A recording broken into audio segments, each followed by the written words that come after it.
जी अस्सलाम वालेकुम एवरीवन।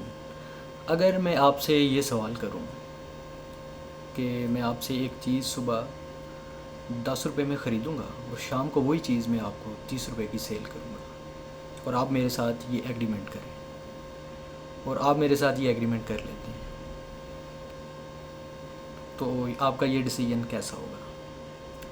ये सवाल मैं इसलिए पूछ रहा हूँ कि पाकिस्तान के अंदर एक नई पॉलिसी आ रही है नेट मीटरिंग के नाम से, जिसमें आप सुबह के टाइम जब धूप होगी तो आप अपनी जो भी पावर सप्लाई कंपनी है आपकी, आइस्को है, एलेस्को है, वट एवर, उसको 10 रुपये में सेल कर रहे होंगे और शाम को वही इलेक्ट्रिसिटी आप उससे 30 रुपये में ले रहे होंगे।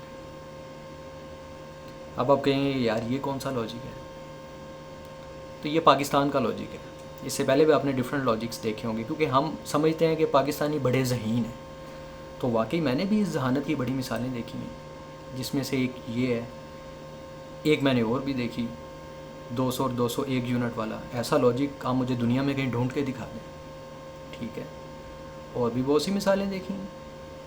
आप भी अगर थोड़ा सा गौर करें तो आपको ऐसी ऐसी जो मिसालें हैं वो पाकिस्तान में मिलेंगी जो कहीं और नहीं मिलेंगी। फॉर एग्ज़ाम्पल एक और मिसाल है कि डिमांड एंड सप्लाई का दुनिया में एक रूल है कि जब भी डिमांड बढ़ती है तो चीज़ें महंगी हो जाती हैं, जब डिमांड कम होती है तो चीज़ें यूजुअली सस्ती होती हैं। ये दुनिया का एक रूल है मार्केट के अंदर। लेकिन पाकिस्तान में आपने देखा, जैसे ही लोग सोलर पे गए, ग्रिड की डिमांड जैसे ही कम हुई, इलेक्ट्रिसिटी हमारी महंगी हो गई। तो ये लॉजिक्स पाकिस्तान में होते हैं क्योंकि हम बड़ी ज़हीन कौम हैं। अब आप इसको जहानत कहें या कुछ भी कहें, बट ऐसे बहुत से लॉजिक्स आपको पाकिस्तान में मिलेंगे।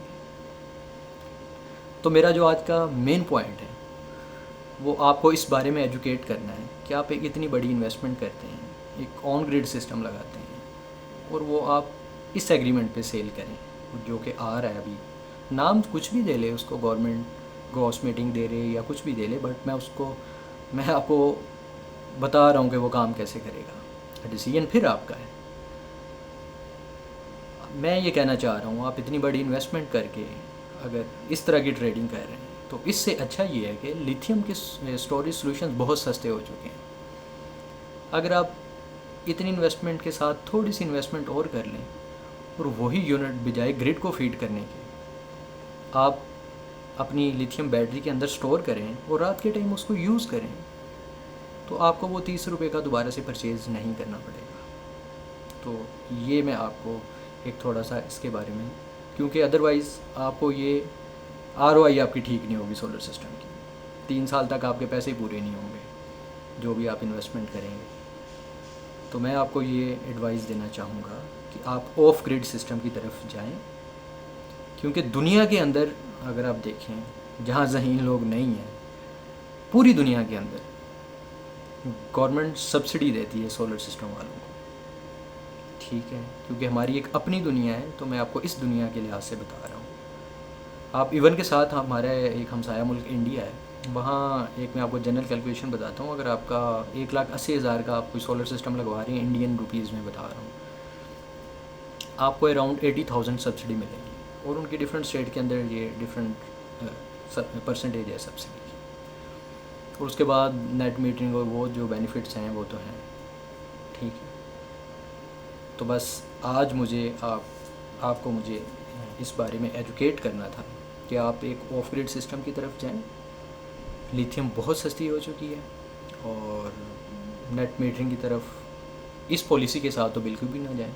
जिन लोगों की पहले से एक 1-on-1 चल रही, फॉर एग्जांपल जितने का यूनिट ले रहे हैं तकरीबन उतने का ही सेल आउट कर रहे हैं, डेट्स फाइन। चलें सब्सिडी नहीं देनी तो एटलीस्ट आप उतने में उनको कर रहे हैं, कवर कर रहे हैं। तो that's it for today, thank you.